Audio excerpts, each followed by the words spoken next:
The atomic bomb meant, to most people, the end. To Henry Bemis, it meant something far different. A thing to appreciate and enjoy. For a long time, Henry Bemis had an ambition to read a book, not just the title or the preface or a page somewhere in the middle. He wanted to read the whole thing, all the way through from beginning to end. A simple ambition, perhaps, but in the cluttered life of Henry Bemis, an impossibility. Henry had no time of his own. There was his wife, Agnes, who owned that part of it that his employer, Mr. Carsville, did not buy. Henry was allowed enough to get to and from work, that in itself being quite a concession on Agnes's part. Also, nature had conspired against Henry by handing him with a pair of hopelessly myopic eyes. Poor Henry literally couldn't see his hand in front of his face. For a while, when he was very young, his parents had thought him an idiot. When they realized it was his eyes, they got glasses for him. He was never quite able to catch up. There was never enough time. It looked as though Henry's ambition would never be realized. Then something happened which changed all that. Henry was down in the vault of the East Side Bank and Trust when it happened. He had stolen a few moments from the duties of his teller's cage to try to read a few pages of the magazine he had bought that morning. He made an excuse to Mr. Carsville about needing bills in large denominations for a certain customer, and then, safe inside the dim recesses of the vault, he had pulled from inside his coat the pocket-sized magazine. He had just started a picture article cheerfully, entitled "The New Weapons and What They'll Do to You," when all the noise in the world crashed in upon his eardrums. It seemed to be inside of him and outside of him all at once. Then the concrete floor was rising up at him, and the ceiling came slanting down toward him. And for a fleeting second, Henry thought of a story he had started to read once called "The Pit and the Pendulum." He regretted in that insane moment that he had never had time to finish that story, to see how it came out. Then all was darkness and quiet and unconsciousness. When Henry came to, he knew that something was desperately wrong with the East Side Bank and Trust. The heavy steel door of the vault was buckled and twisted, and the floor tilted up at a dizzy angle, while the ceiling dipped crazily toward it. Henry gingerly got to his feet, moving arms and legs experimentally. Assured that nothing was broken, he tenderly raised a hand to his eyes. His precious glasses were intact, thank God. He would never have been able to find his way out of the shattered vault without them. He made a mental note to write Dr. Torrance to have a spare pair made and mailed to him. Blasted nuisance, not having his prescription on file locally, but Henry trusted no one but Dr. Torrance to grind those thick lenses into his own complicated prescription. Henry removed the heavy glasses from his face. Instantly the room dissolved into a neutral blur. Henry saw a pink splash that he knew was his hand, and a white blob come up to meet the pink as he withdrew his pocket handkerchief and carefully dusted the lenses. As he replaced the glasses, they slipped down on the bridge of his nose a little. He had been meaning to have them tightened for some time. He suddenly realized, without the realization actually entering his conscious thoughts, that something momentous had happened. Something worse than the boiler blowing up. Something worse than a gas main exploding. Something worse than anything that had ever happened before. He felt that way because it was so quiet. There was no whine of sirens, no shouting, no running, just an ominous and all-pervading silence. Henry walked across the slanting floor, slipping and stumbling on the uneven surface. He made his way to the elevator.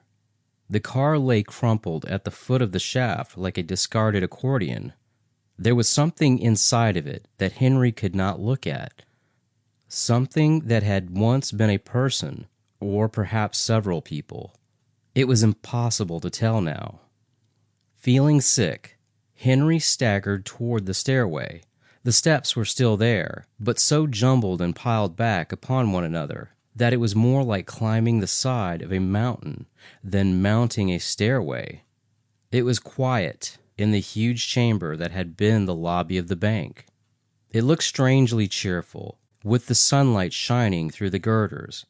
Where the ceiling had fallen, the dappled sunlight glinted across the silent lobby, and everywhere there were huddled lumps of unpleasantness that made Henry sick as he tried not to look at them. "Mr. Carsville," he called.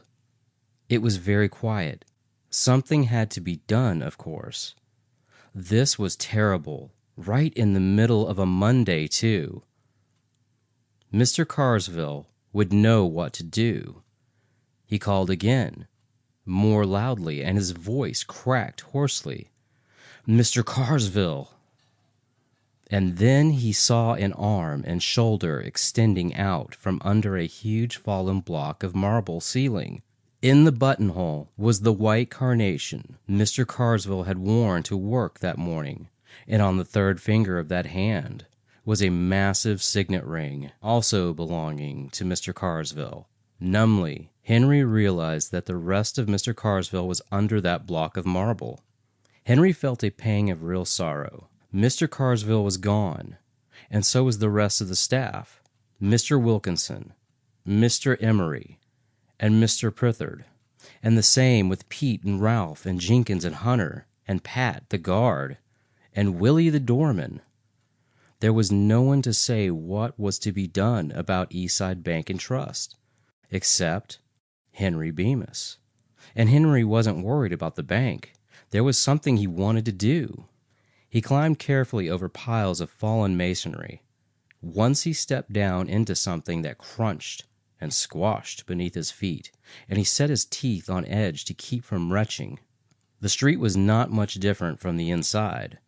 Bright sunlight, and so much concrete to crawl over, but the unpleasantness was much, much worse. Everywhere there were strange, motionless lumps that Henry could not look at. Suddenly, he remembered Agnes. He should be trying to get to Agnes, shouldn't he? He remembered a poster he had seen that said, "In event of emergency, do not use the telephone. Your loved ones are as safe as you." He wondered about Agnes. He looked at their smashed automobiles, some with their four wheels pointing skyward like the stiffened legs of dead animals. He couldn't get to Agnes now anyway. If she was safe, then she was safe.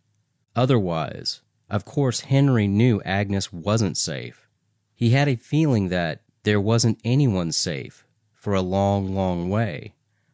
Maybe not in the whole state, or the whole country, or the whole world.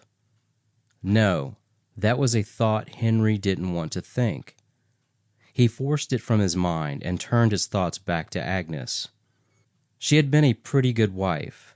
Now that it was all said and done, it wasn't exactly her fault if people didn't have time to read nowadays. It was just that there was the house and the bank and the yard. There were the Joneses for bridge and the Graysons for canasta and charades with the Bryants, and the television. The television Agnes loved to watch, but would never watch alone. He never had time to read even a newspaper. He started thinking about last night. That business about the newspaper. Henry had settled into his chair quietly, afraid that a creaking spring might call to Agnes's attention the fact that he was momentarily unoccupied. He had unfolded a newspaper slowly and carefully. The sharp crackle of the paper would have been a clarion call to Agnes. He had glanced at the headlines of the first page. Collapse of conference imminent. He didn't have time to read the article. He turned to the second page. Salon predicts war only days away. He flipped through the pages faster, reading brief snatches here and there, afraid to spend too much time on any one item. On a back page was a brief article entitled, "Prehistoric Artifacts Unearthed in Yucatan." Henry smiled to himself and carefully folded the sheet of paper into fourths. That would be interesting.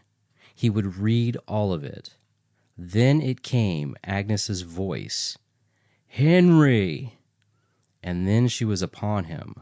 She lightly flicked the paper out of his hands and into the fireplace. He saw the flames lick up and curl possessively around the unread article. Agnes continued, "Henry, tonight is the Joneses' bridge night. They'll be here in 30 minutes, and I'm not dressed yet. And here you are reading." She had emphasized the last word as though it were an unclean act. "Hurry and shave. You know how smooth Jasper Jones' chin always looks. And then straighten up this room." She glanced regretfully toward the fireplace. "Oh dear, that paper, the television schedule. Oh well, after the Jones leave, there won't be time for anything but the late-night movie. Don't just sit there, Henry. Hurry." Henry was hurrying now, but hurrying too much. He cut his leg on a twisted piece of metal that had once been an automobile fender. He thought about things like lockjaw and gangrene, and his hand trembled as he tied his pocket handkerchief around the wound. In his mind, he saw the fire again licking across the face of last night's newspaper. He thought that now he would have time to read all the newspapers he wanted to. Only now there wouldn't be any more. That heap of rubble across the street had been the Gazette building. It was terrible to think that there would never be another up-to-date newspaper. Agnes would have been very upset. No television schedule. But then, of course, no television. He wanted to laugh, but he didn't. That would have been fitting. Not at all. He could see the building he was looking for now, but the silhouette was strangely changed. The great circular dome was now a ragged semicircle. Half of it gone, and one of the great wings of the building had fallen in upon itself. A sudden panic gripped Henry Bemis. What if they were all ruined? Destroyed? Every one of them? What if there wasn't a single one left? Tears of helplessness welled in his eyes as he painfully fought his way over and through the twisted fragments of the city. He thought of the building when it had been whole. He remembered many nights he had paused outside his wide and welcoming doors. He thought of the warm nights, and the doors had been thrown open, and he could see the people inside, see them sitting at the plain wooden tables with the stacks of books beside them.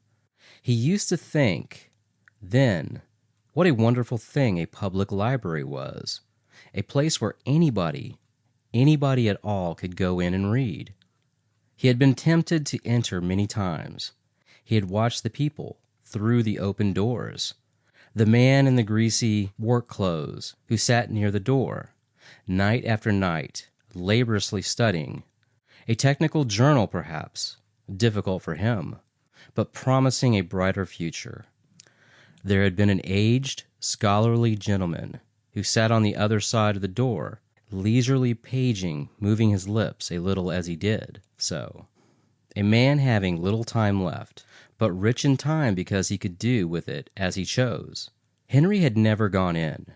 He had started up the steps once, got almost to the door, but then he remembered Agnes, her questions and shouting, and he had turned away. He was going in now, though, almost crawling, his breath coming in stabbing gasps, his hands torn and bleeding. His trouser leg was sticky red where the wound in his leg had soaked through the handkerchief. It was throbbing badly, but Henry didn't care. He had reached his destination. Part of the inscription was still there, over the now doorless entrance. Public Library. The rest had been torn away. The place was in shambles. The shelves were overturned, broken, smashed, tilted, their precious contents spilled in disorder upon the floor. A lot of the books, Henry noted, gleefully, were still intact, still whole, still readable. He was literally knee-deep in them. He wallowed in books. He picked one up. The title was Collected Works of William Shakespeare. Yes, he must read that sometime. He laid it aside carefully. He picked up another, Spinoza. He tossed it away, seized another, and and still another. Which to read first? There were so many. He had been conducting himself a little like a starving man in a delicatessen, grabbing a little of this and a little of that, in a frenzy of enjoyment. But now he steadied away from the pile about him. He selected one volume, sat comfortably down on an overturned shelf, and opened the book. Henry Bemis smiled. There was the rumble of complaining stone, minute in comparison, which the epic complaints following the fall of the bomb. This one occurred under one corner of the shelf upon which Henry sat. The shelf moved, threw him off balance. The glasses slipped from his nose and fell with a tinkle.